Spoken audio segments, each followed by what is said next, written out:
You cannot be honest with the context if you believe in Jesus. Why do I say this? This is the biggest con. When they say context, what's the context? Okay, let's deal with the context. Have you been conned by the text about Jesus?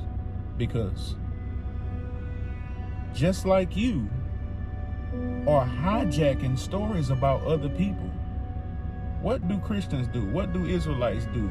You are taking someone else's story and making it your own. This is the same thing they did about Jesus.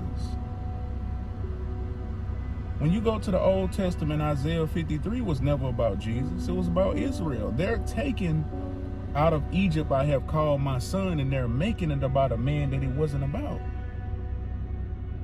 Now you got everybody, all these Christians believing in Jesus, putting their self in the context, just like Jesus was put in the context to replace somebody else, to replace the original people. Now you got Christians. Well, shit, they did it to Jesus. They're not thinking like this, right? But this is how I see it. Well, they did this with Jesus. They put him in the Bible, right? They replaced him with Israel, right? They replaced Israel with Jesus. So just like they put Jesus in the Bible as a replacement, as a reinterpretation of somebody else's story. Jesus is he's a typology, right? That's what every believer, that's what every Christian is. Everybody who believes in Jesus and following him is doing the same thing that the biblical writers did.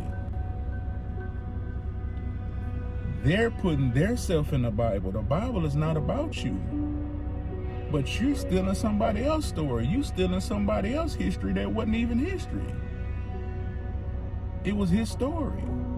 It was their story. It was somebody else's story who you take the credit for. It was somebody else's story that Jesus gets the glory for. So that's how everybody who believes in Jesus cannot be honest with the context. So why are you talking about context? If you were never a part of the original audience, the story was never about you. But you want us to believe it was about your Jesus and you.